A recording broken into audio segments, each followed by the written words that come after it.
Komið sæl og velkomin í Spursmál eftir allnokkuð sumafrí sem við tókum okkur hér. Hér passað upp á orlofsdaga starfsfólks en ekki hvað. Það hins vegar margt gengið á í íslensku samfélagi síðustu vikurnar og við þurfum auðvitað að fara yfir þá stöðu og ætlum að gera það með góðum gestum hér á eftir, þeim Sigríði Andersen fyrir dómsmálaráðherra og Stefáni Pálssyni varaborgarfulltrúa og sagnfræðingi. Það verður að nóg að taka. Eitt af þeim málum sem hafa vakið hvað mesta athygli hnútukast milli ríkissaksóknara og vararíkissaksóknara og menn deila beinlínis það núna hvort að hann sé undirmaður ríkissaksóknara eða ekki, þar að segja Helgi Magnús Gunnarsson. Það virðist vera eins og að ríkissaksóknarinn vilji losna við Helga Magnús vegna ummæla sem hann lét falla innflytjendur og þetta eitt af þeim málum sem við ætlum að taka fyrir hér á eftir og spyrja meðal annars fyrir dómsmálaráðherra út í það hvernig hún hefði höndlað þetta mál ef að það hefði komið inn á hennar borð. En svo eitt furðumál komið upp sem að tengist kirkjugörðum Reykjavíkurprófastsdæma. Þar virðast menn hafa mist kúlið, ef að leyfa okkur að segja það, og hafa tekið nafnið til endurskoðunar eða breytinga. Núna má þetta ekki lengur heita kirkjugarður og það líka búið að taka krossinn úr merki fyrirtækisins. Biskupinn yfir Íslandi sem verður vígður innan skamms við hátíðlega athöfn í Hallgrímskirkju hefur lagt orð í belg og sagði að henni litist bara vel á nýja lógóið. Það að segja merkið sem að tók við á krossinum. Nú verðum við eiginlega að fá skýringar á því hvort að biskupinn yfir Íslandi telji að krossin sé eins og hvert annað lógó. Lógós hugtak í grísku sem að hún þekkir vel úr Jóhannesarguðspjalli. Ég held að það tengist þessu máli ekki neitt. Hvað á svo að kalla þessa garða? Það mennur að velta fyrir sig hvort að hægt sé að kalla þetta minningareiti eða grafreiti. Það flækir dálítið málið að lögin þessi mál, þau taka þessi hugtök undir annað en akkurat þetta. En einn gárungurinn, hann kom með þá, sennilega gölnu hugmynd að réttast væri að kalla þessa garða Búkarest. Ég hef ekki fleiri orð það. En svo erum við með stjórnmála ástandið á Íslandi. Einar Þorsteinsson, borgarstjóri, kemur hérna til mín í seinni hluta þáttarins og við ætlum að ræða málefni borgarinnar. Það af ýmsu að taka mörg stór mál sem eru eiginlega efst á baugi í íslensku samfélagi þessar mundir. En svo það pólitíkin á landsmálasviðinu. Sumir halda því fram að núna séum við að fara inn í eins konar kosningavetur og ég held að ég geti tekið undir það. Ég hef þó að ekki þurfa að boða til kosninga fyrr en í september á næsta ári. Pólitíkin farin að bera þess merki að það sé farið að styttast í kosningar. Ráðherrar lofa öllu fögru og útgjöldum hist og her og það átaka ástand á milli stjórnarflokkana. Það ekki ósannlegt að Svandís Svavarsdóttir taki við sem næsti formaður VG á fundi í flokknum í haust og hún hefur sagt að taka þurfi flokkinn lengra til vinstri og það hefur reynda sitjandi formaður líka gert. Þetta verður allt mjög spennandi og það eru forréttindi að fá að stýra spursmálum í þessu ástandi. Það verður að nóg að taka og fullt af góðum gestum sem við munum fá hingað til okkar í haust. Fylgist þið með.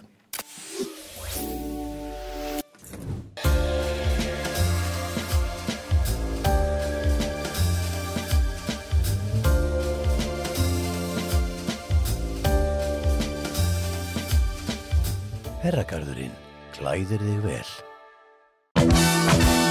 Frisco, frisco, frisco, frisco.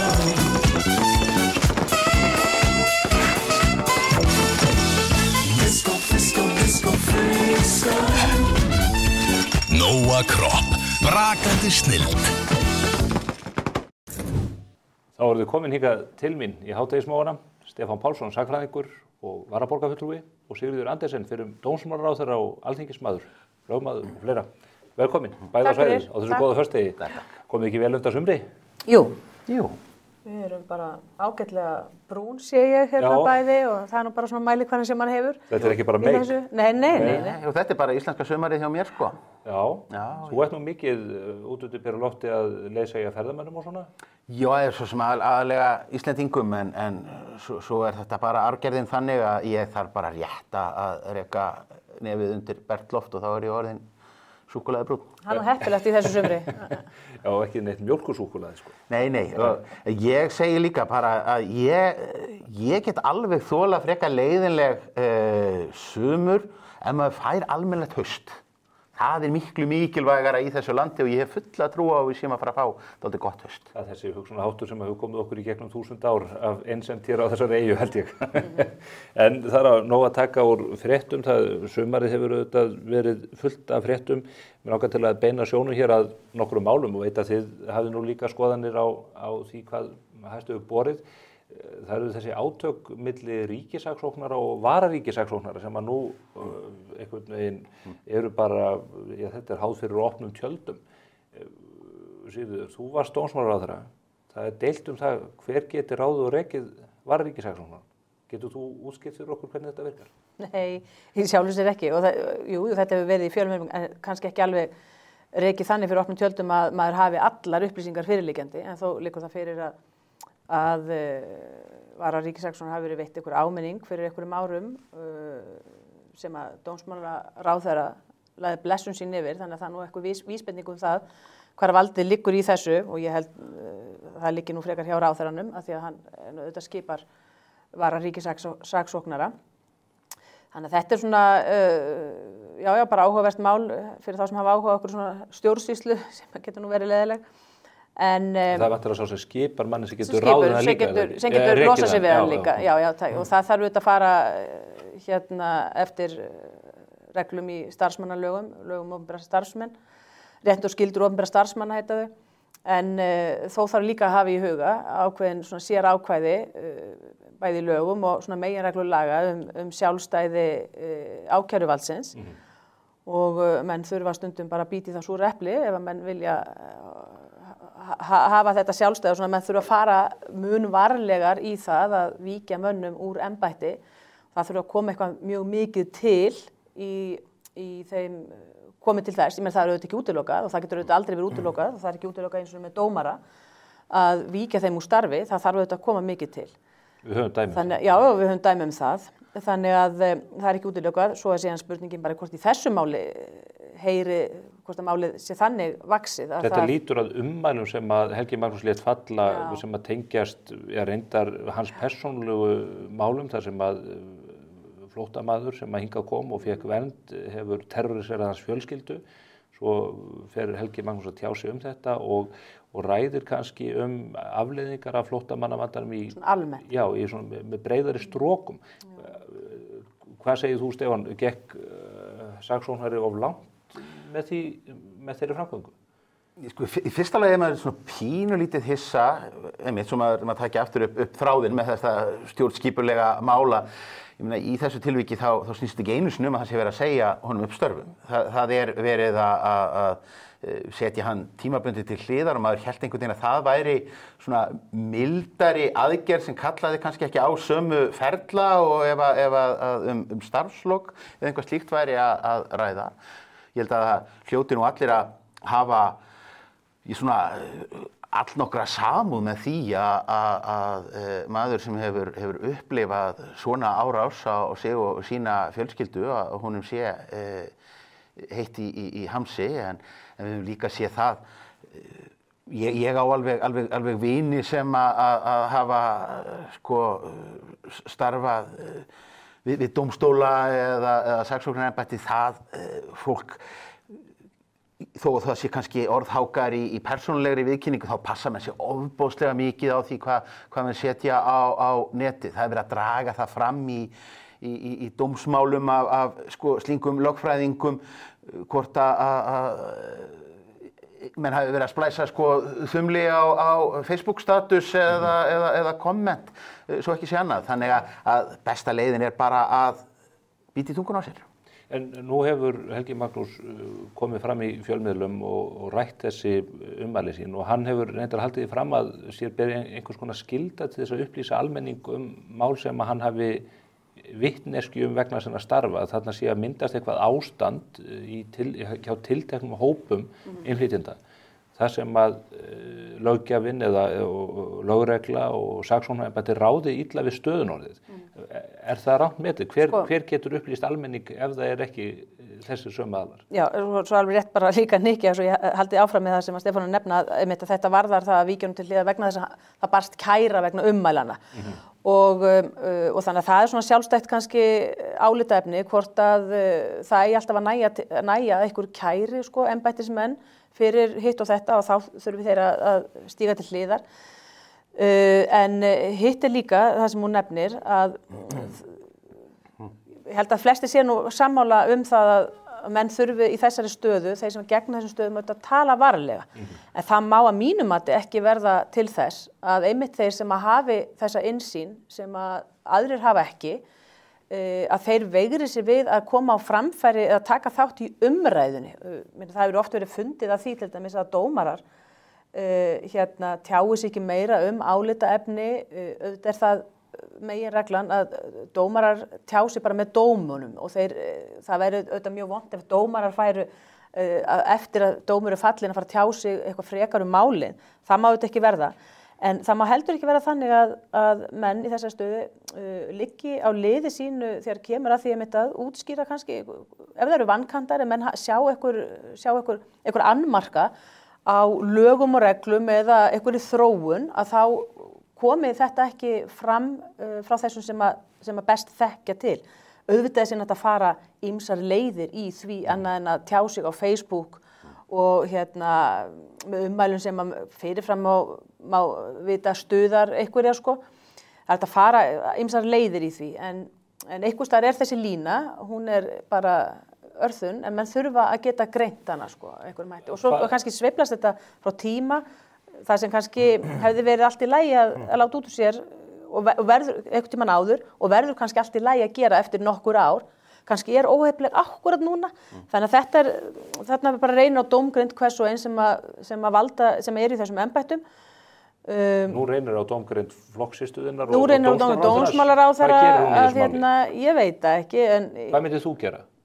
Já, mér finnst nú þessi ummæli sérstaklega sem að ef það er rétt, það er að segja ef ég hef öll þessu ummæli sem að hafa verið á floti úr einhverju blaðaviðtali, mér finnst þau nú ekki vera þess eðlis að þau gefi tilefni til einhverja stórkostlegra aðgerða að víkja viðkomandi en það liggur auðvitað bara fyrir kæra og til lögreglu og hendur varasíkis og þá auðvitað það sem gerist þá í rauninni er auðvitað að lögreglan er öll vanhæf einhvern veginn til þess að kljást við hana, það þarf að skipa þá einhvern ad hoc lögreglustjóra í því til þess að afgreiða það mál sko. Þannig að það liðkar ekkert fyrir málinu þótt að vararíkissaksóknari hverfi frá, alltaf einu eru eftir fullt af vanhæfi sjónarmiðum sem þarf að taka tillit til. En svo sem að líka í tengslum við þetta, svona að hnútuköstin milli vararíkissaksóknarans og yfirríkissaksóknarans eru orðin þannig að þarna svona virðist mann nú vera bara komið í bara mjög erfitt ástand á vinnustað. Og það eitt og sér. Víkja í þeim aðstæðum?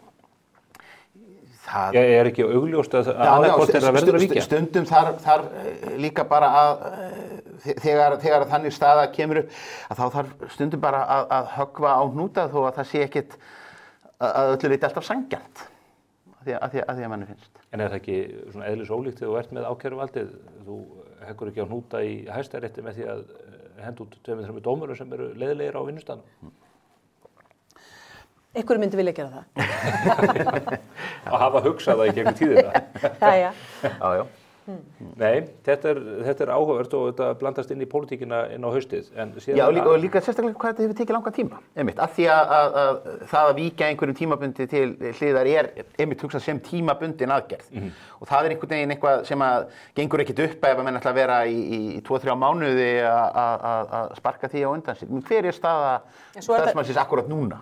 Svo er þetta líka kannski tilefni til sem menn velti aðeins fyrir sér hvort að menn séu komnir svolítið fram úr sér í þessum heilagleika að stofnanir eða einhverju tilteknir embættismenn séu svo sjálfstæðir að það megi bara ekki anda á þá bara yfir höfuð sko og menn séu bara æviráðnir og það hefur engin völd til að grípa inn í þetta. Hefur svolítið verið umræðan í dómstólunum og menn hafa veigrað sér mjög einhvern veginn að hafa kjörnir fulltrúar að hafa skoðanir á einhverju sem gerist í stjórnsýslu dómstólana. Þetta var allmest þegar dómstólasýslan var stofnuð, það var svona hálfgerðir óþökk dómara sko, sem fannst einhvern veginn vera að stíga inn á sitt þeirra svið.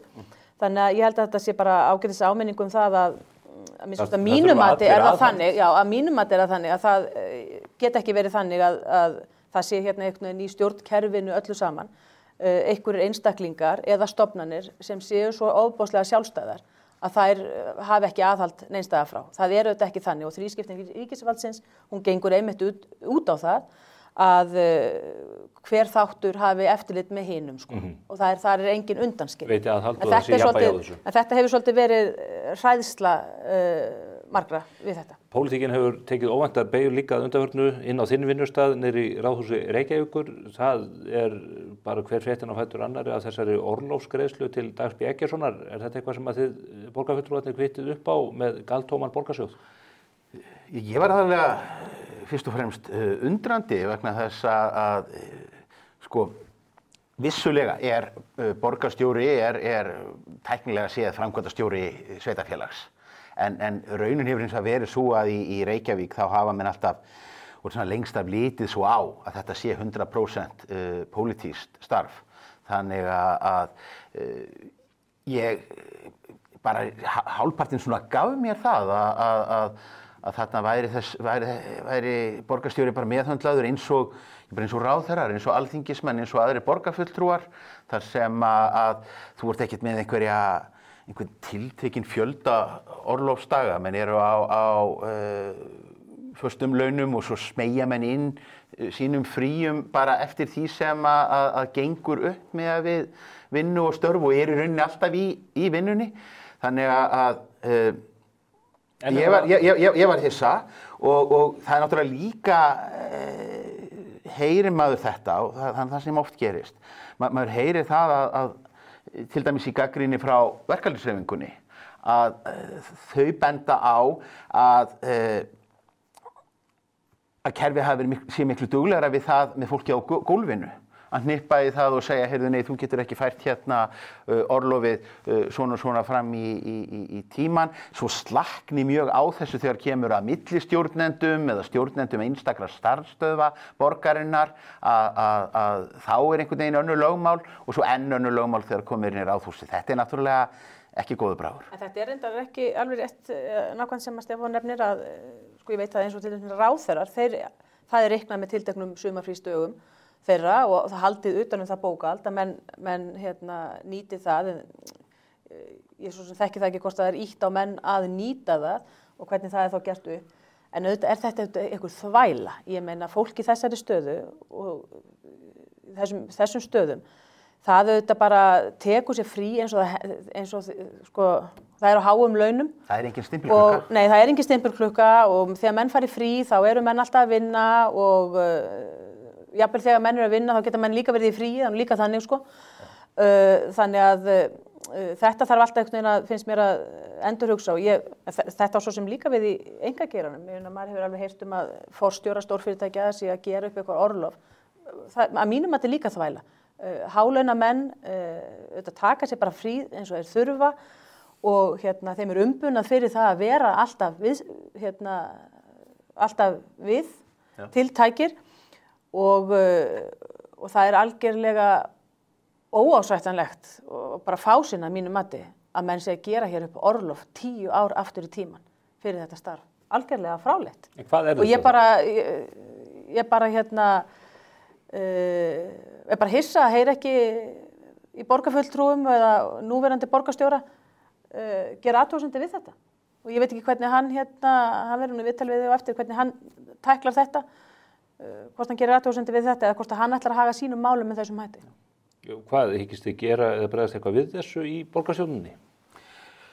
Ég var búin að gleyma, Stefán, ertu borgarstjóri? Ég var að borgarfulltrúi. Svona, þeir eru svo margir, ég man ekki hverju eru. Og eins og ég segja þeir eru launaðir varaborgarfulltrúarnir. Við höfum alveg Hann hefur ekki ólófstafan að sína, maður sér það á brúnkunni. Þú gætir ekki logið okkur og þú ættir inn orlof. Innan borgarinnar sko, þannig að það sleppur allt saman til. Leiði ég kom inn sko fyrir Hafnarfjall. Alltaf það náði þig. Já, alltaf það náði mig.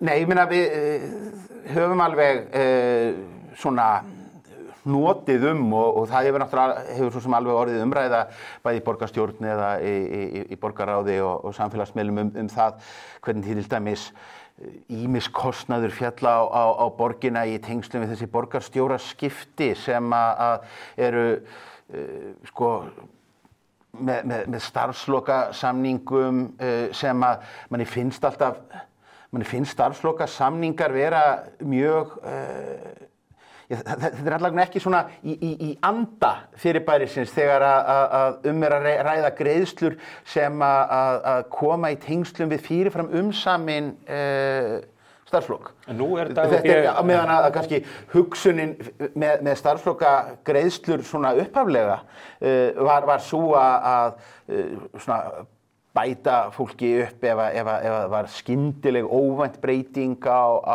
högum meirihluta sprungu en til kosninga þar fram eftir götunum. Dagur B. Eggertsson ennþá einn af hæstlaunuðu embættismönnum borgarinnar. Hann formaður borgarráðs. Já, ég meina, eins og ég segja, hann náttúrulega enn í starfi, ég meina, það má alveg, ég ekki yfir launadeildinni, en það má alveg veltaði fyrir sér, af því að nú situr hann áfram sem borgarfulltrúi. Það kannski geta bara grynkað aðeins á þessum frídögum núna næstu vikur og mánuði. Hún ekki góð spása. Ekki góð veðurspá. Ekki veðurspán. Nei. Hún ekki hjálpa okkur.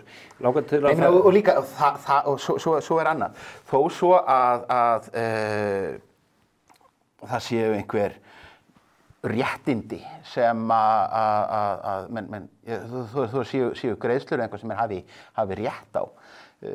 Þá geta menn ekki heldur spilað sig eins og þeir séu algjörlega bundnir af því eða einhver fórnarlömb. Ég meina, það var forsetakosningar hér fyrir fáeinum vikum þar sem að Katrín Jakobsdóttir lýsti því yfir að hún ætlaði ekki að vera að þiggja hér starfsloka greiðslur á meðan hún var í kosningabaráttu. En lengdist ekki þá bara starfslokatíminn? Já, allavegna kom fram, nei, ég held að starfslokatíminn starfslokatíminn er ákveðinn, þannig að hún og aðstoðarkona hennar afsöluðu sér þessum greiðslum. Það var ekkert það deilt að það ættu ekki rétt.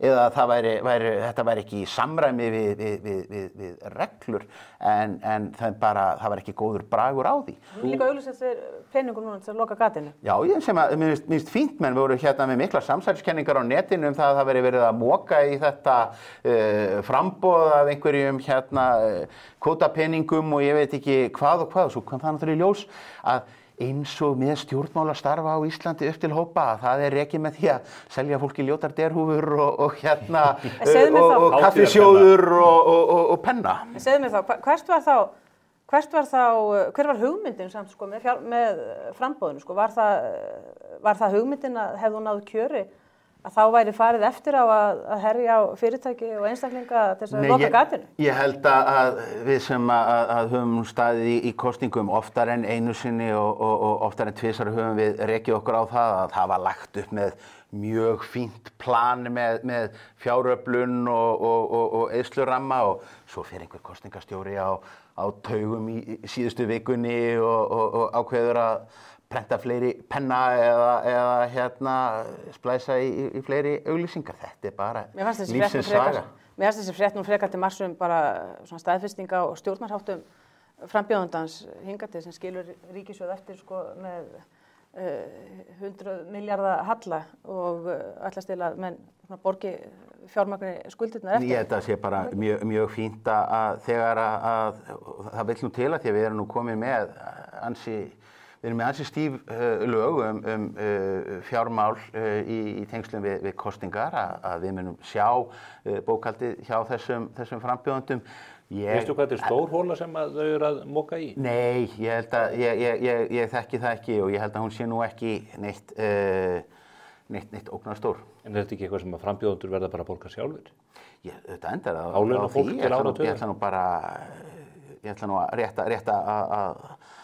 að treysta því að hún fari nú ekki að setja kennitölunni í lögbirtingablaðið út af einhverjum 100.000 köllum í að klára leigu á einhverju kosningaskrifstofu eða kleinukaupum. Vonandi ekki, en mér fannst þessi frétt samt svona vakti athygli mína og er vonandi áminning til þeirra sem er í framboði að reisa sér ekki hurðar á sem öxl í þessum efnum og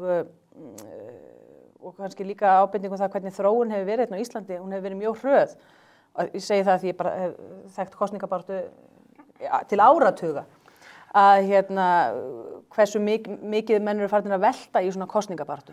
En takk eftir líka kúltúrmunum. Við erum með sko í hverri viku fréttir af því að í Bandaríkjunum þá það að þessi og þessi frambjóðandi hafi náð að safna svona miklum peningum. Það bara sigur í sjálfu sér. Já, þetta eru bara íþróttafréttir. Þetta er eins og að fá hæstu verðlaunafjárhæðina í golfinu. Það er ekki langt í að þetta verði svona hérna. Hér á Íslandi, og þetta hefur alltaf, hér á Íslandi hefur náttúrulega kosningar og kosningabarátta, rekstur stjórnmálahreyfinga, þetta hefur alltaf kostað, en það hefur eins og þótt pingulítið svona dónalegt að tala það hvernig þessara peninga er aflað og jafnvel þótt bara best að pukrast með það. Þannig ég mér finnst það bara heiðarlegt og gott. Ánægður með að vera með þetta á Facebook. Bara fínt. Færum talið aðeins að lífslokunum, endalokun lífsins. Þú ert svona uppörvandi. Já, ég trú á framhaldslíf eftir dauðann, þannig að ég hef engar áhyggjur. Já, það virkar ekki hjá mér nema ég verið voppitinn, sem að fyrir forystumann í friðarhreyfingu, þetta kannski, já. Já, við getum nú gengið í það við Sigríður. Já.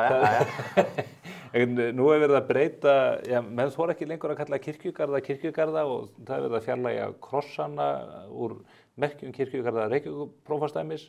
Biskupinn yfir Íslandi segir að þetta sé bara gott nýtt logo, kannski ekkert verra heldur en gamla logoið sem er sjálfur Kross Kris. Hvernig eiga menn að fást við þetta? Getum við afmáð kristindóminn úr þessum grafreitum okkar 1000 ára aftur í tímann? Ég held að menn afmái hann og ekki með því að skipta logo, en þetta er þetta sérstakt að heyra það, þú segir að biskupinn hafi verið sáttur við að, já það er rétt. Já, hún sagði bara að þetta væri flott nýja logoið. Flott nýja logoið.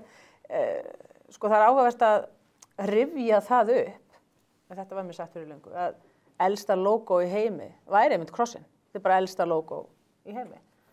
Og ég veit ekki hvað markaðsfræðingar myndu segja við því að henda svona logoið, sko, krossinn og Coca-Cola og henda honum svona fyrir róða, en þarna eru menn auðvitað að reyna að koma til móts við allan þann fjölda sem er reyndar ekki margir, sem að gera eitthvað athugasemdir við það að vera bendlaði við kristni. En sko, nú er þetta þannig í lögum að það eru lög kirkjugarða og það er sérstaklega ákvæði það hvernig þeir eru og það er ekki breytt, þessu er ekki breytt nefnum með lagabreytingu og maður svona velti því fyrir sér akkur menn þá fara ekki kannski bara lengra og heimila öllum að reka svona grafreiti. Það þurfum ekki að vera bara með aðskilda grafreiti. Það eru reitir innan kirkjugarðana hér á höfuðborgarsvæðinu sem er óvígð mold, hvernig sem þú skilgreinir muninn þar á milli og hvernig þú tryggir að sú mold sé óvígð en önnur ekki. Einhver hljóta menn nú að læra á þessum 5 árum þarna upp í háskóla. Það skilti ég nú ekki fullirða neitt um. En hvernig er þetta með ykkur ásatrúarmennina? Er ykkur óljótt að liggja í víðri kristinni mold eða hvernig? Ég veit hvernig þið viljið haga þessu, þið viljið auðvitað láta brenna ykkur á langskipi. Langskipum, en það heilbrigðiseftirlitið setur sig mjög á móti því í seinni tíð og það að verpa hauga, það þarf að fara í gegnum deiliskipulag, þannig að þetta er mjög erfitt. Sko ég hef bara þannig málkennd að ég til dæmis tala alltaf Hólavallagarð því að þar er engin kirkja. Við erum með við ýmsa sveitabæja á landinu erum við með heima grafreiti. Við erum ekki með heima kirkjugarð. Það er bara barnamál.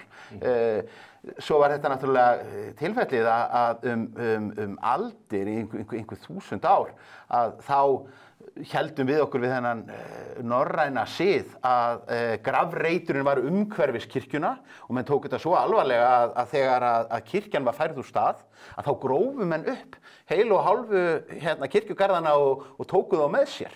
Og fornleifafræðingar eru mikið að grúska við uppgrafna kirkjugarða í dag. En hefðu kannski ekki mikið við að vera á þessum öldum?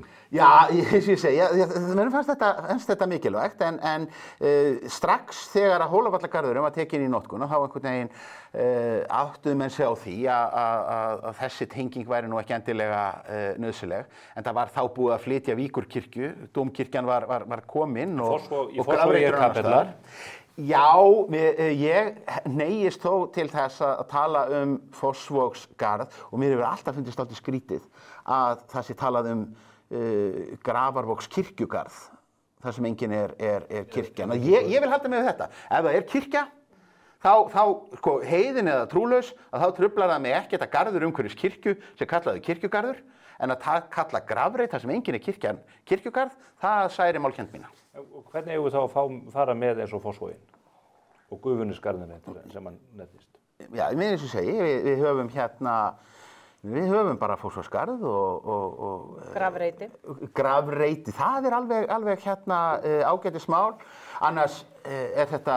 Grafreitur er þetta samkvæmt lögunum, það er reiturinn þar sem fólk er grafið. Annars er þetta áhugavert þegar maður er búin að heyra það eftir að við erum búin að hafa miklar áhyggjur af því að þessari útþenslustefnu grafreita á höfuðborgarsvæðinu og Gufunesgarðurinn átti að vera löngu sprunginn og byrjaði að planta fólki upp í Úlfarsárdal. Ég var að hrella, upphaflega planið var að það átti að taka uppmoksturinn úr Vatnsmýrinni, Hlíðarendalóðinni, keyra með upp í Úlfarsfell og mynda þar jarðvegspúða. Ég var að hrella KR-vini mína, þeir eru sem sagt grafnir í valsmold með útsýni yfir framvöllin og en svo kemur það bara í ljós að einhvert best heppnaða dæmi þéttingu byggðar. Það er þarna eftir að fólk var að láta brenna sig í stórum stíl og kemur í ljós að það er hægt að planta 15-20 manns í umhverfis ömmu í gamla kirkjugarðinum. En hann hefur nú líka gengið endurnýja lífdaga Hólavallagarður, mikið notaður ábyggilega núna þegar menn eru farnir að láta brenna sig. Með þessu einmitt sem svo hugsaði einhverjir út fyrir boxi, fyrir upptökuna var ég nú að rifja það upp að það var Vigdís Hauksdóttir þegar hún var á þingi, þá var hún með fyrirspurn hvort það ætti ekki að taka upp sænsku leiðina að stinga jarðneskum leifum fólks ofan í fljótandi köfnunarefni og hrista svo kistuna aðeins og þá var þetta bara fínn salli og þá er hægt að hirða úr þessu verðmæta málma og hvaðina, bara hugsa út fyrir boxið. Ég sé að þú er spenntur fyrir þessu. Já, þetta er svona nöturlegt áhugamál mitt. En ég hef ekki hins vegar, bara svo við haldið því til haga, ég hef ekki áhyggjur að þú spurðir hvort að menn hafi áhyggjur af lógóinu sem slíku, krossinum eða kristindóminn. Ég hef ekki áhyggjur af því þótt að þessi svona breyting gengi í gegn eitthvað svoleiðis. Ég hef það mikla trú á þessu vörumerki, sko. Er þetta ekki líka dálítið til marks það hvað við erum þrátt fyrir allt á fínum stað í okkar samfélagi að við séum að hafa áhyggjur af því hvort það sé kross eða fiskur eða laufblað sem logo hjá kirkjugörðunum. Þetta er svona pingu gúrkutíðar lykt af þessu. Ég held að það sé borðleggjandi allavega biskuparnir þrír sem að sitja á Hólum í Skálholti og í Reykjavík verði kallað tres logos eftir þetta. Já. Heyrðu, en ég er hins vegar með eina lokaspurningu, örstutta til ykkar sem varðar pólitíkina í vetur. Hverju spáið þið með stjórnarsamstarfið? Mun stjórnin lifa af fram á næsta sumar eða klárast þetta núna jafnvel í beinni útsendingu einhvern tíðan í vetur? Ég hef sagt það svo oft, ég held að menn siti bara eins lengi og getið, sko. Fram í september? Ég kannski ekki, það gæti nú verið snjallt að menn hugleiti það, sko, bursti frá öllu pælingum samstarf að færa kosningarnar eftir að vori, sko. Já. En veturinn verður bara því miður, því markið brendur að menn eru komnir í kosningaham algjörlega og ég sé það nú bara, menn ég sá bara þannig að flokkarnir farnir í fyrirtækjaheimsóknir og... Þið eru að kjósa nýjan formann mögulega? Svo verður náttúrulega, svo er það auðvitað líka buffer í þessu, menn það verður ekkert... Já, við erum alltaf að kjósa nýjan formann, við erum með starfandi settan formann núna. Hann hefur ekki gefið út hvort hann ætla að gefa kost á sér aftur?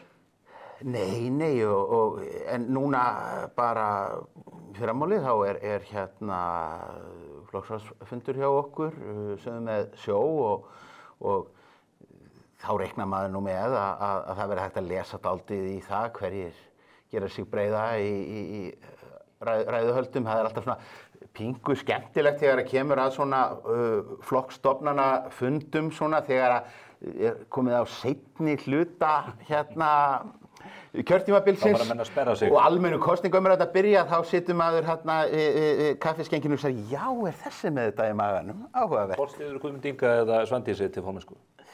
ég held að við fáum bara frábæran formann eins og við erum vön. Þetta var ekki svarið spurningunni, en aðalspurningi var þessi, heldur að stjórnin lifi veturinn af? Já, það held ég. Og ég ætla líka bara að, ég held að það sé bara miklu frekar til vinsældafallið í pólitíka að menn bara sinni þeim verkefnum sem að þeir eru í miðjum þessa stundina í staði fyrir að vera endalaust að kveinka sér undan að þetta sé nú svo erfitt og þetta sé svo ómögulegt, þetta væri allt saman betra ef þetta væri einhvern veginn öðruvísi og með jafnvel farnir að stilla upp mögulegum eða ómögulegum stjórnarmynstrum eftir kosningar sem engin veit meira að segja hvenær munu fara fram. Það kann ekki góðlukast hér. Eitt vitum við að það styttist í kosningar. Þakka ykkur kærlega fyrir komuna, Sigurður Andersen og Stefán Pálsson. Hér eftir örskamma stund, Einar Þorsteinsson, borgarstjórinn í Reykjavík.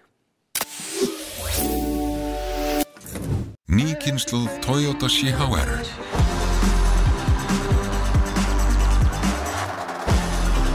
Hver lína skiptir máli. Toyota, förum lengra. Paulsen skiptur bílrúður. Fagleg og vönduð vinnubrögð. Bókaðu tíma á paulsen.is.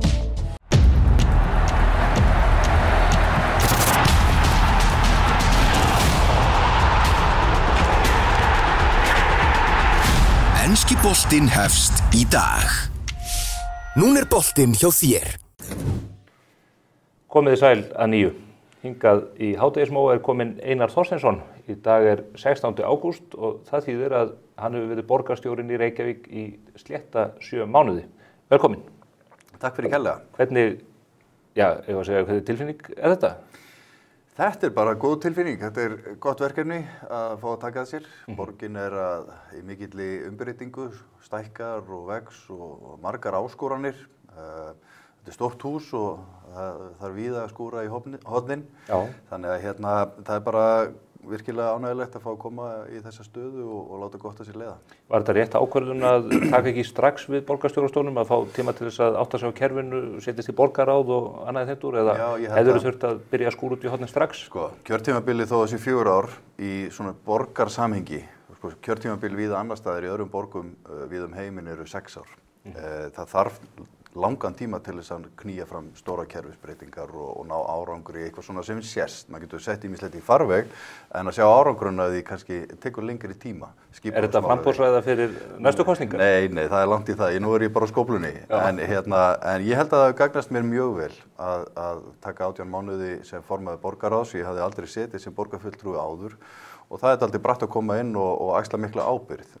Minn svona bakgrunnur í stjórnmálafræði og stjórnsýslufræðum kennir manni það að það mikilvægt að þekkja verkefnin vel sem að maður að taka að sér, þekkja líka lykil starfsmenn og hafa skilning á þeim sem að þiggja þjónustuna og borga fyrir hana leið, greiða skatta og svona skilja dálítið verkefnið. Þetta stórt fyrirtæki, ef við getum orðað það þannig. Þetta ekki mannaflsfrekasti vinnustöður landsins? Jú, líklega hann það. 8.000 starfsmenn cirka eða stöðugildi og enn fleiri starfsmenn í hlutastörfum og svona. Þannig að þetta viðamikið verkefni og ég held að svona sem stjórnandi þá sé mikilvægt að maður njóti trausts og það gerir maður með því að þekkja verkefnin og taka þau alvarlega.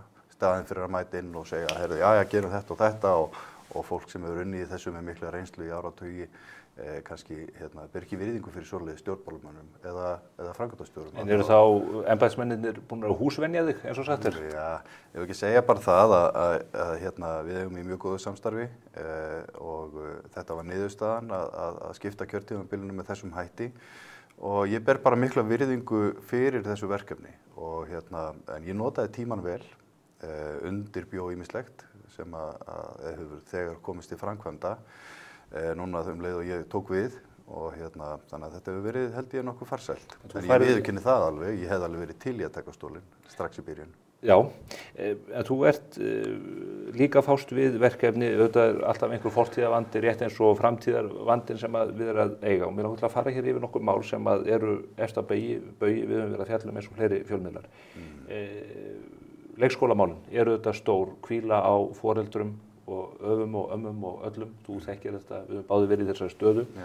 Eitt af þessum málum sem hafa komið upp á yfirborðið núna þetta dæmalösa mál með Brákarborg, þar sem þið eru núna með verktaka í því að moka fleiri tonnum af sandi og möl og mold og torfi ofan af byggingu sem að þið fyrir ekki svo mörgum árum keyptuð á 826 milljónir og eru búin að setja 1300 milljónir í að breyta í leikskóla.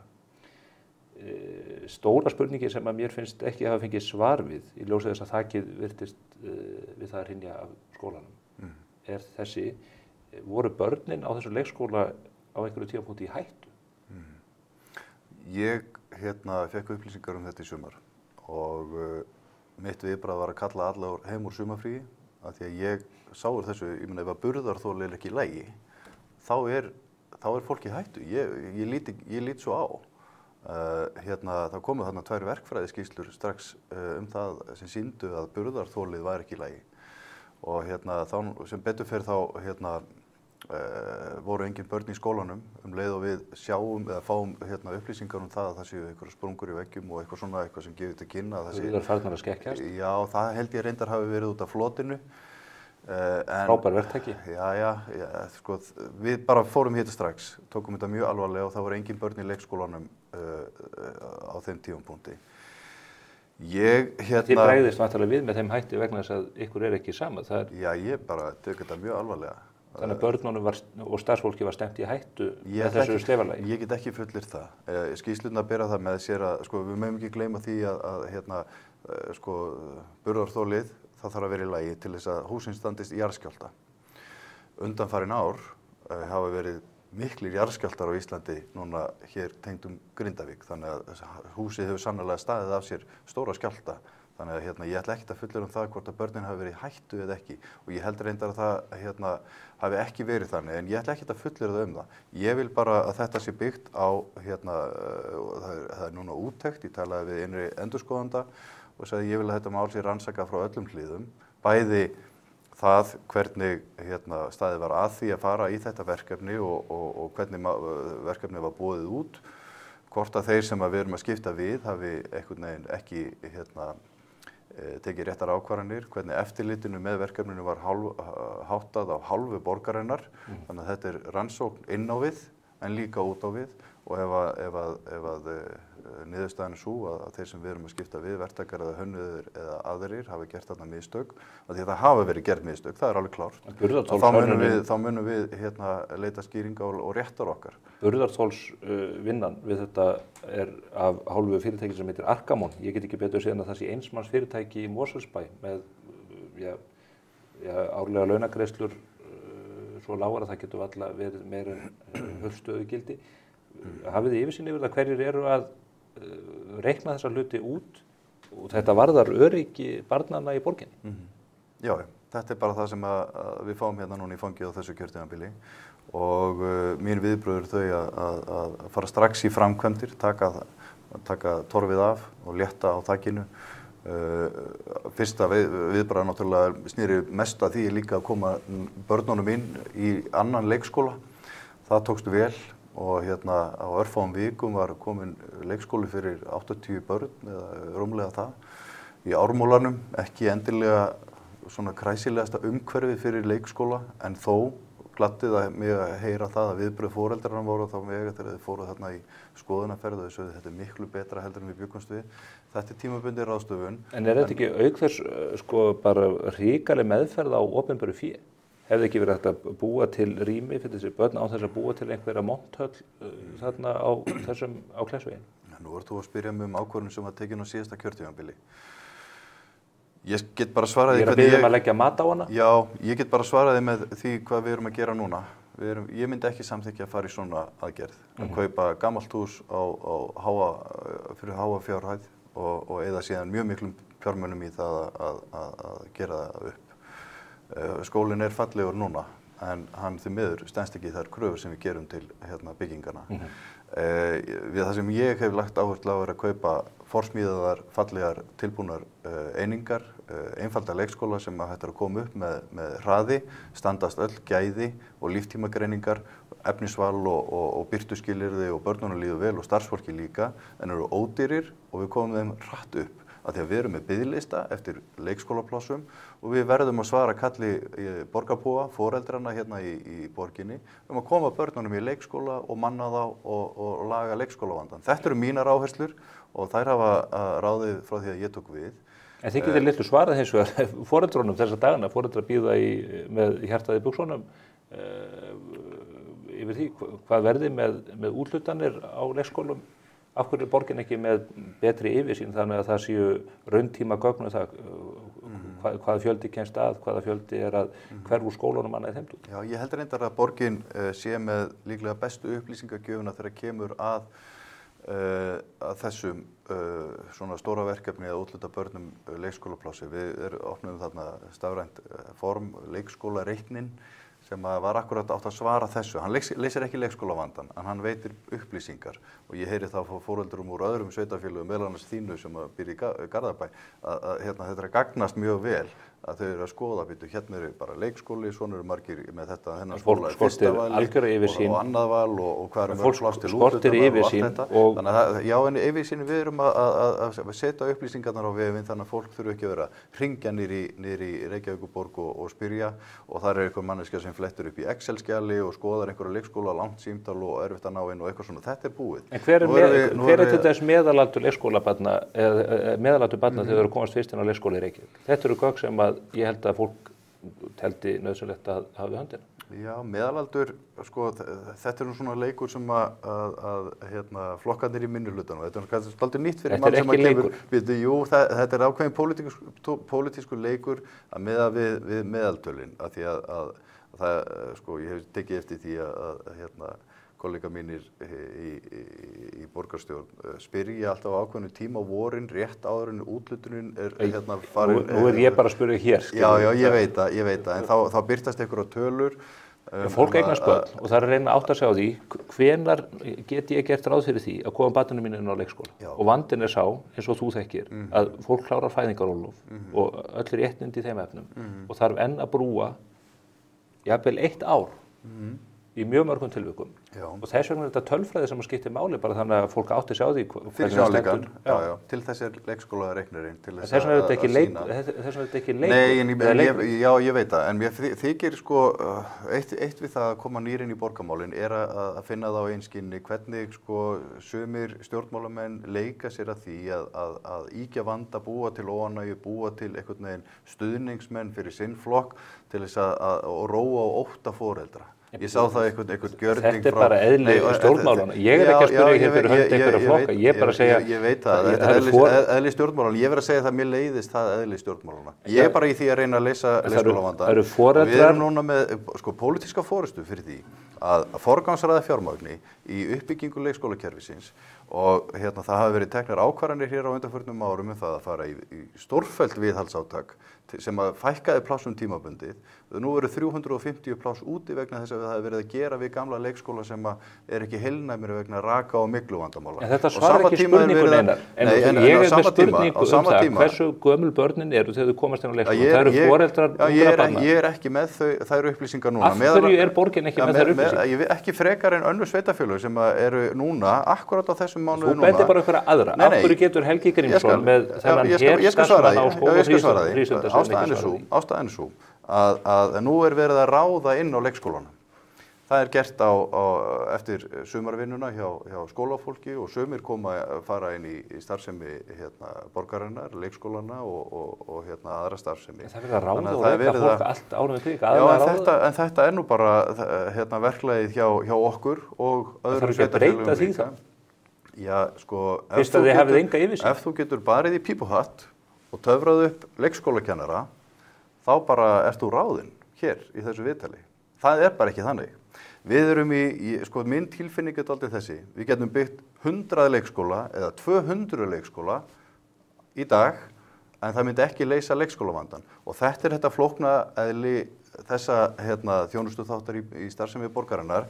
Okkur vantar starfsfólk og það gleddi mig mjög að sjá það núna í nýlegri yfirlýsingu hins opinbera þar sem að ríki og sveitafélögin lýstu því yfir í aðdraganda kjarasamninga að sameiginlega ætluðu þau að fara í þá vinnu að endurskoða lagaumgjörð leikskólastigsins með það markmiði og alla umgjörð stigsins með það markmiði að brúa saman bilið.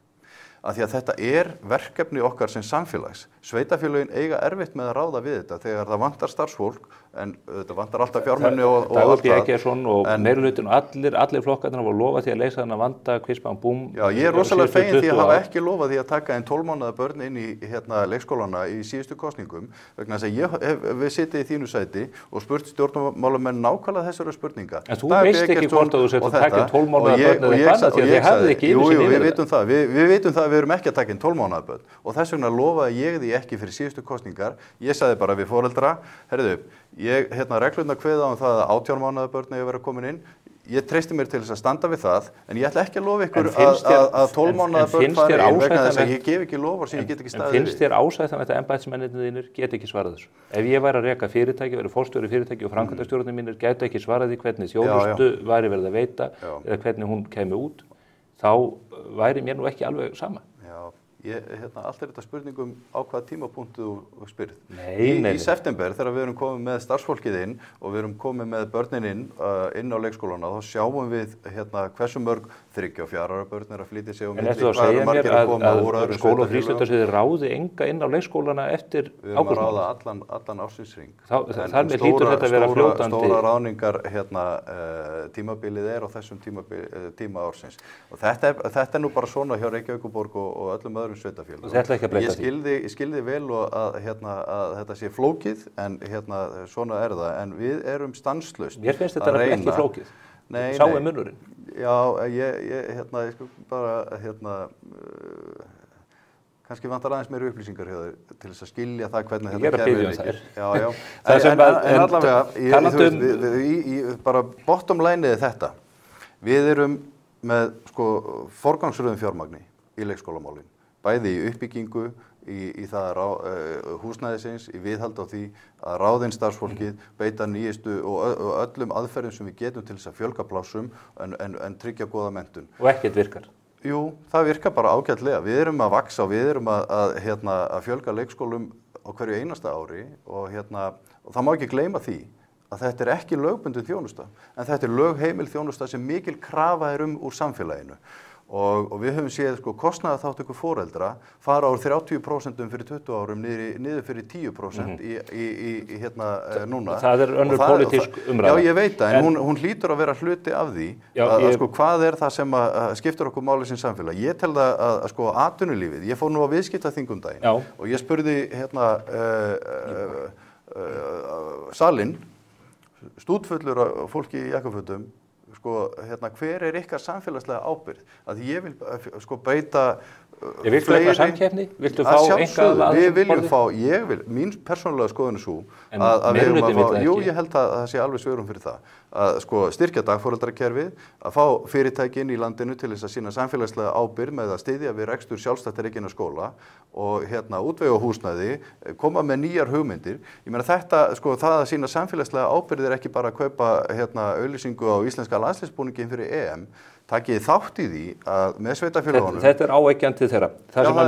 Nú langar við til að ræða við starfsmannamál. Þau hafa verið í eldlínunni núna eftir að ljós kom að Dagur B. Eggertsson þáði 10 milljónir króna í óuppgert orlof þegar hann lét af embætti.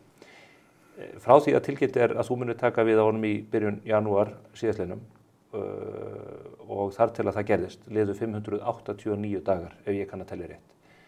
Hvernig stendur á því að ekki var hægt að koma málum þannig fyrir að þessi 67 eða 9 orlofsdagar sem hann að fá greita út í hönd með þessum hætti, ólíkt öðrum starfsmönnum, af hverju því ekki komið þannig fyrir? Hvers konar utanumhald þetta? Útskýru spurningunum vel, hvað hefur viljað sjá gerast? Það eru tæpir 600 dagar frá því að ljóst að borgarstjórinn sé að láta af embætti og þar til hann lætur af embætti. Var ekki hægt að koma manninum í frí? Þannig að borgarbúar þyrftu ekki að punga út 10 milljónum króna í þessa starfslokagreiðslu. Þú þarft bara að fá Dag B. Eggertsson aftur í viðtal og spyrja Þú ert framkvæmdastjóri borgarinnar. Já, ég ræð því ekki sem formaður borgarráðs hvenær Dagur B. Eggertsson fyrir frí. Hver tók ákvörðun að greiða þetta út með þessum hætti en að leysa það ekki með öðrum hætti? Það bara mannauðssvið borgarinnar eins og alla og uppgjör við starfslok allra starfsmanna sem hætta Það búið að upplýsa það til dæmis hjá Samhengi að fyrningarfrestir og aðrir séu með allt öðru mótættur þessu. Þetta algjörlega sértæk afgreiðsla á málefnum eins borgarstarfsmanns umfram aðra. Já, ég skal viðurkenna það, ég hrökk aðeins við þegar ég sá þessu upphæð. Óskaði þess vegna eftir svörum frá mannauðssviði það hvernig, hvort að þetta væri á skjön við almenna framkvæmd og hvort að þetta væri einhver svona sérstök afgreiðsla á þessu orlofi við starfslok og fættu þau svör að svo sé ekki. Þetta sé þvert á móti algjörlega í samræmi við framkvæmd við starfslok annarra starfsmanna. Ef að það kemur Samhengi... Starfsmanna stéttarfélögin segja að það sé þetta móti þau hafa verið að höfða mál gegn bæði ríki og borg einmitt út af svona málum þar sem að allt stál í stál. Þetta ekki bara... Þá kallar það bara á samtal milli borgarinnar og Samhengis og það er sjálfsagt að taka það og útskýra. En þú þarf bara að fá dag í viðtal til þess að... Munt þú hafa þennan hátt á þegar þú lætur á embætti? Nei, núna 1. maí tóku gildi reglur sem að samið var í kjarasamningum fyrir nokkrum árum sem að síðan var frestað að tækja gildi af hálfu ríkisins og sveitarfélagana meðal annars vegna COVID. Það voru settar skýrari reglur það að það væri ekki hægt að færa orlof milli ára nema veikindi væri að ræða fæðingarorlof eða sérstakar aðstæður á vinnustað og þá í samráði við yfirmann og þær reglur tóku gildi núna 1. maí. Þannig að ég gerir ráð fyrir því að mitt orlof fyrnist bara. En menn geta fært orlof á milli ára, en þetta er áratugur aftur í tíma. Já, þú verður bara að spyrja Dag B. Eggertsson. En finnst þér þetta eðlilegt? Ég ætla ekkert að hafa skoðun á því. Þú ert æðsti embættismaður borgarinnar. Já, ég meina ef að framkvæmdin er rétt, ef þetta eru kjarasamningsbundin réttindi og aðrir sambærilegir önnur uppgjör hafa verið með sama hætti bæði hjá ríki og sveitarfélögum, þá það var snúið fyrir mig að fara að ganga gegn þeim kjarasamningsbundnu réttindum. Í hans ráðningarbréfi kveðið á það að uppgjör skuli fara fram með þessum hætti og þau svör sem ég fæ að það sé ekki frávik og þá er það þannig. Dag B. Eggertsson ræður sér nýjan aðstoðarmann í ársbyrjun í fyrra fyrir kosningastjóra Samfylkingarinnar í Reykjavík.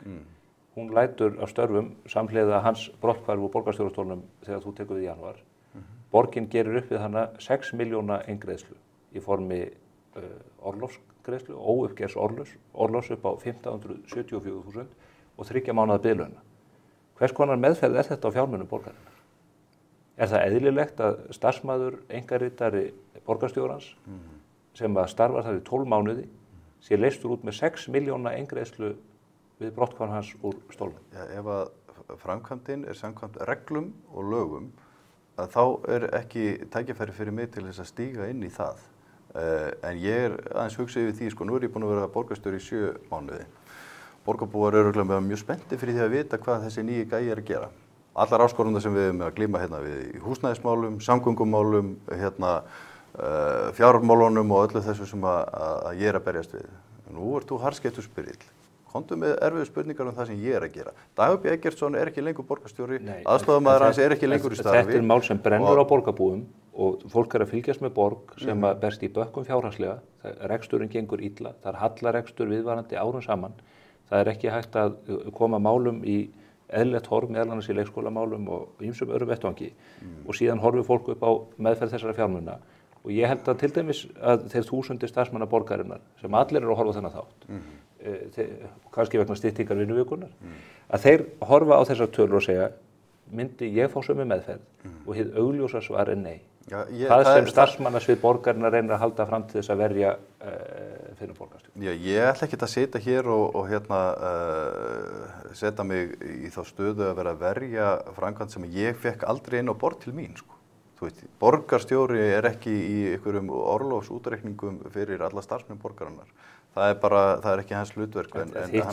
Þórdís Lóa svarar eins í mokkan og segir, ég ætla ekki að tjá mig málefni eins tiltekins starfsmanns. Þetta er ekki starfsmaður á gólfi. Þú þarf bara að fá Dag B. Eggertsson í viðtal hér og spyrja hann þetta. Það færi vel á því. Við erum allavega búin að gera tilraun til þess að kalla eftir viðhorfið innu í þessum. Ég kallaði bara eftir upplýsingum frá mannauðssviðinu til þess að spyrja.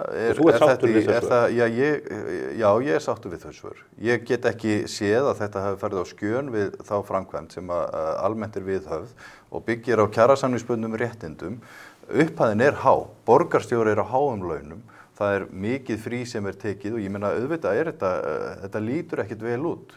10 milljónir, það er há upphæð. Þetta er hæstlaunaði embættismaður landsins. Hann tekur sömu laun og forsætisráðherrann. Þetta eru hæstlaunuðu menn. Ég heldur reyndar að það sé sú tenging við laun forsætisráðherra var afnumin fyrir nokkrum árum þeirra. Hvað er þetta há upphæð núna? Borgarstjóri með 2,6 á mánuði. Og svo fyrir utan önnur viðvík og greiðslur. Já, stjórnarsetu, já, það bætist við. Förum í mál sem eru þér hugleikin. Þannig ég sko bara... þá viltu halda áfram að ræða það? Nei, bara eftir sko að því að þú spurði, ég hérna aðeins hvernig verður þetta hjá þér, ég svaraði því ekki því að við vorum hérna eitthvað að takast á. Sko ég hérna hef ákveðin skilning á því að borgarstjóri eigi erfitt með að taka sig frí. Ég fann það í sumar. Á meðan allir voru í fríi þá var ég í vinnunni.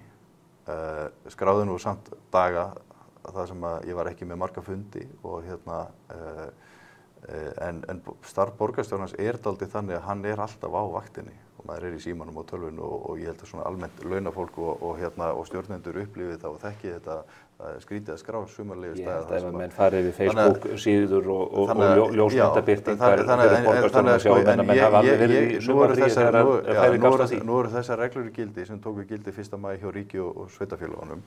Þannig ég, að því þú spurði hvernig verður þetta hjá þér, ég svona eiginlega fastlega gerir ráð fyrir því að mitt sumarfrí muni þá bara fyrnast hérna á þessu tímabili. Og við hljótum að vorkenna borgarstjórunum yfir þeim hræðilegu örlögum? Alls ekki, vegna þess að borgarstjórinn er á bara fínu launum og ég hef takmarkaðan tíma hérna á þessu kjörtímabili til þess að ná árangri fyrir Reykvíkinga og ég bara hérna fagna því að fá þann tíma og ætla að nýta hann vel. Förum í húsnæðismálin í borginni. Það er það sem brennur á fólki. Við sjáum að það er verið að spá hækkandi fasteignaverði. Við erum líka að fá greiningar sem sýna að það er verið að byggja minna heldur en æskilegt væri. Það eru mikil fyrirheit varðandi húsnæðismálin. Við höfum hér á fjölmiðlunum Morgunblaðinu fengið glærukynningar bæði frá innviðaráðuneyti og svo borgarstjóra ár eftir ár þar sem lofað er tugum þúsunda íbúða en þær verða eiginlega aldrei til nema bara á glærum. Hvað eru þið að gera núna til þess að örva möguleika verktaka og eftir atvikum einstaklinga til þess að reisa íbúðarhúsnæði í borginni? Fyrir kosningar þá sagði ég það bæði að þetta byggði áfram í kringum samgönguásana, borgarlínu og hérna þannig og stofnbrautirnar þannig að það umferðin gangi.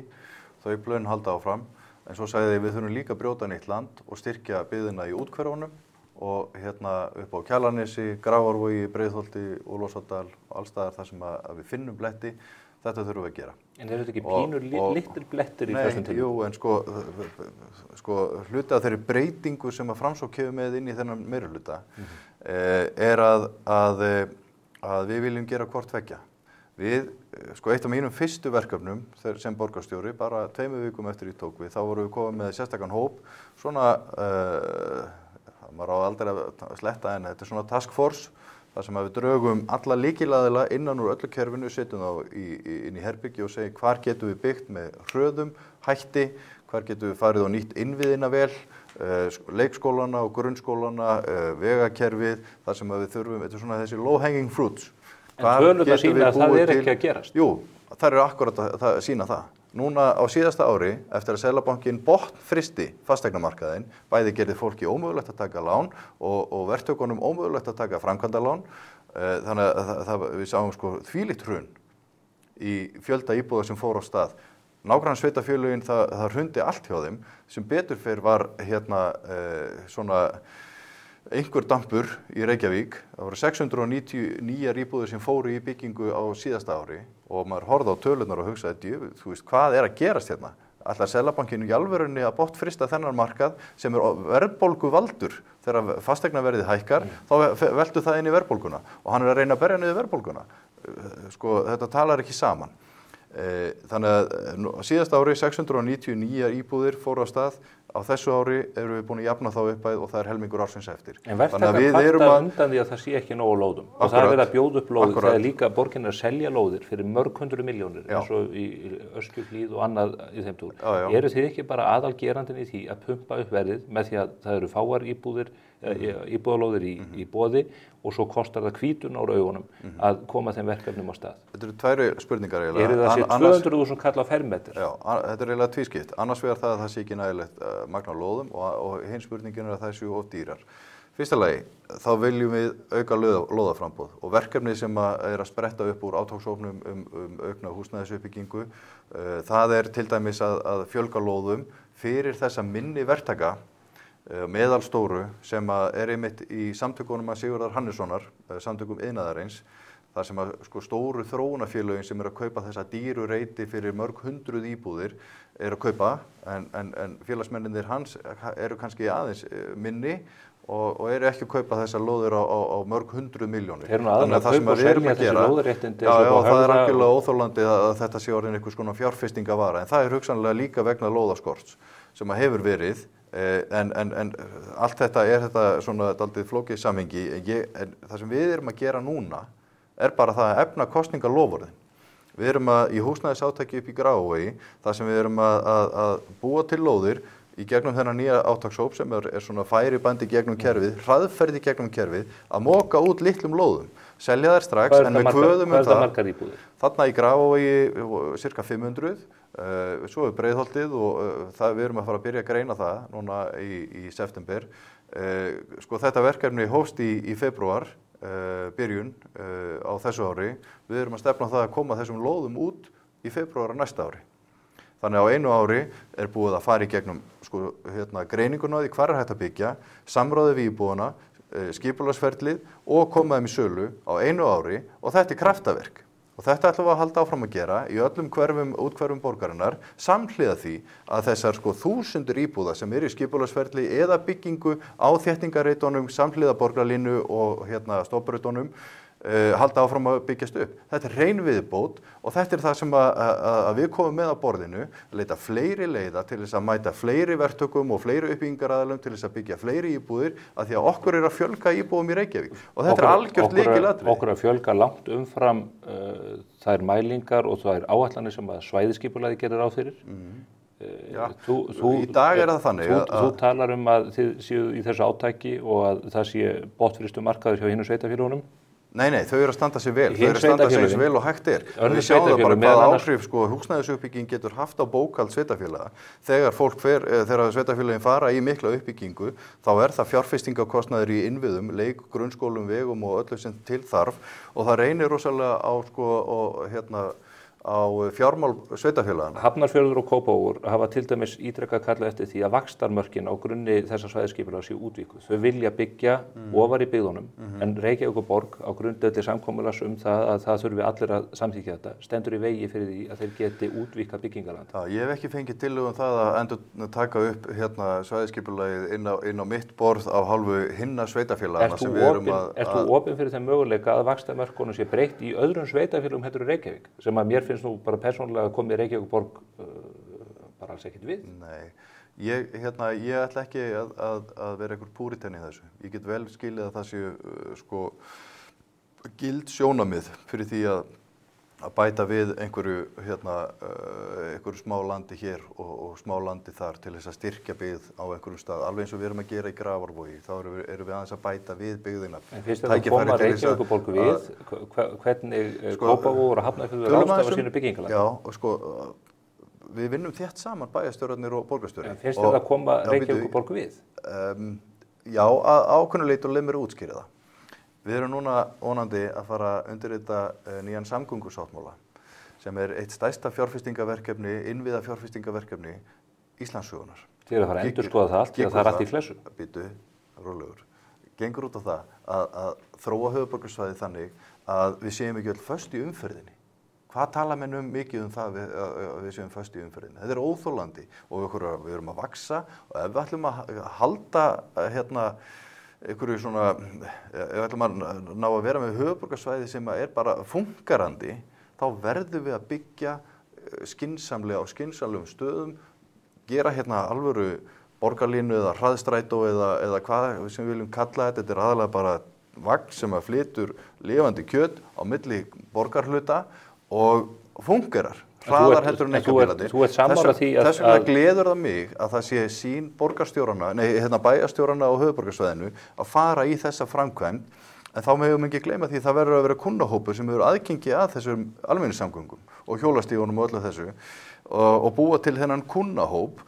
Það stangast eiginlega á sko sú sýn sem að þeir bæjarstjórar eru fylgjandi, hún stangast aðeins á við það að útfæra vaxtamörkin mjög langt upp til fjalla. Að því að það borgarlínan nær ekki þangað. Þið viljið bara byggja allt onni í borgarlínu þannig að fólk getur labbað inn og út úr strætó og nánast úr hringkeslunni heim. Já, þetta er dálítið svona, já. En horfðu bara á London og París, hvar byggðist borgin þéttast upp? Það búa 12 milljónir manna í London. Ég bara taka bjánulegt dæmi, en kringum átnar. Af hverju? Af því að það er bara flaut fólki á bátum og komst hratt á milli staða.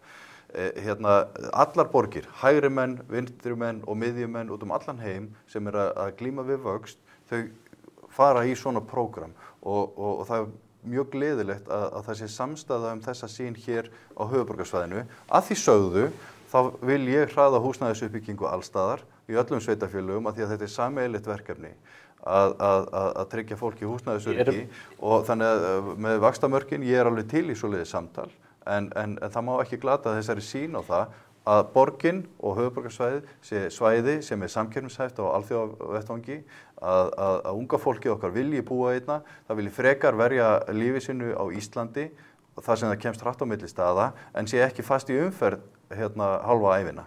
Það er bara þetta snýst. Fólki vil búa í borgum þar sem það getur verið öruggt að þökin hrynji ekki við börnin þeirra á leikskólanum. Já.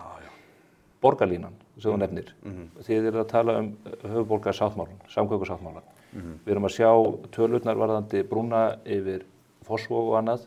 Þetta er allt óraunhæft. Ég sagði að þetta væri í klessu, þetta er í klessu vegna þess að það kemur í ljós að þessar framkvæmdir verða margfalt dýrari heldur en nokkurn óraði fyrir. Þurfum við ekki að endurskoða þetta allt, verður þetta ekki allt minni sniðum, verður þetta ekki allt taka miklu lengri tíma heldur en menn hafa lofað. Sko nú erum við á þeim tímapunkti með samgöngusáttmálann að það styttist í undirritun. Það verður mikil vinna að endurreikna þessar áætlanir allar. Almenningur, alveg miklu. Heyrðu ekki eftir af því hvernig þessi staða er? Nei, það styttist í þetta. Og áætlanir sem eru gerðar 2019, það sem ekki búið að teikna þessar brýr og götur og stokka og steina og göng og þetta þróast allt saman. Verðið hækkar og það er verðbólga og byggingavísitalan hún hækkar og allt þetta breytist. Og ég auðvitað maður hugsi yfir þessum kostnaði, sjálfsögðu. En hvernig ætlum við að þróast í framtíðar höfuðborgarsvæðið? Það er svo stærri spurning, ég er bara að spyrja, er þessi áætlun sem að það sem þið að fara að undirrita núna einar, það sem þið að fara að undirrita núna, það er gjörbreytt plagg með það sem teiknað var upp og borgarbúar hafa vitneskju núna. Ég ætla bara ekki að tjá mig það því að ég er bundinn trúnað. Varðandi samgöngumálin, við erum að spyrja okkar góðu fylgjendur og áhorfendur að því hvað brennur á þeim. Menn spyrja til þess út í flugvöllin og nýja flugstöðarbyggingu. Er alltaf blúsandi siglingu varðandi það að koma þeim málum í heila höfn? Það er ríkisins að ákveða það hvort þau vilji nýja flugstöðarbyggingu eða ekki. Ég bara mun greiða fyrir því ef þau óska eftir því. Og þú ert fylgjandi því að völlunum verði þarna eitthvað áfram, allavega með við klárum þetta 300 ára eldgosatímabil á Reykjanesi? Að sjálfsögðu. Hann gegnir lykilhlutverki innanlands samgöngum, flugsamgöngum og sjúkraflugshlutverki er afar mikilvægt. Þannig að hann verður þarna á meðan það er ekki annar flugvöllur sem tekur við að hans hlutverki. Sú vinna er í ákveðnu uppnámi út af þessum jarðhræringu þarna og hvassahraunið er í einhverjum rannsóknum ennþá og svo kemur einhver skýrsla og þá þarf að taka einhver ákvörðun á að fara að setja peninga í það að byggja þarna með þeim áhættum og vega þetta og meta. Ég bara er þeirra skoðunar að borg og flugvöllur geti átt samleið á meðan þetta er svona. Það stöðvar ekki að uppbyggingu í kringum hann af því að við erum búin að greina þetta allt saman mjög vel og við tökum ekki ákvarðanir sem að skerða rekstraröryggi flugvallar eins og ég á í fínu samtali við Isavia þessi mál og reyndar hef teykt með aðeins til flugsamfélagsins líka af því að maður þarf að skilja það hvernig fólki líður. Þetta er líka tilfinningamál og svona identitetsmál að hafa flugvöll í Reykjavík. Og flugsamfélagið á Íslandi er bara mjög merkilegt samfélag. Við erum eyja og höfum reitt okkur á flugum áratugaskeið. Þannig að Þegar Bretarnir vildu að Ólafur Thors borgaði þeim fyrir völlin þegar fóru, þá sagði hann að þið getið hirt helvítis flugvöllin. Heyrðu, en ég er langur listi af málum sem ég hefði viljað fara yfir. Ég bara fæ ekki meiri tíma til þess að ræða það við þig. Ég verð að taka þér lofvörð að koma hér aftur í vetur og þá getum við farið yfir málefni orkuveitunar, skuldabréfa útboð borgarinnar og hvaðina. náðum frábærum viðsnúningi á síðasta ári, tókum við 16 milljarða halla, náðum 10 milljarða viðsnúningi á síðasta ári og erum vonandi að ná hallalausum rekstur á þess Það kallast ekki viðsnúningur fyrir en það er komið réttum yfirmúlið. Já, þetta einhver orðhengilsáttur, en við erum bara með augun á boltanum. Góða helgi, Einar, þakka kærlega fyrir kominu í Spursmál. Góða helgi. Þá er þessum fyrsta þætti Spursmála eftir sumarfrí lokið. Við þökkum fyrir samfylgdina og hlökkum til að sjá okkur hér að vikuliðinni þegar að Ásmundur Einar Daðason, barnamálaráðherra, kemur hér og ræðir okkur meðal annars grunnskólakerfið. Verið sæl.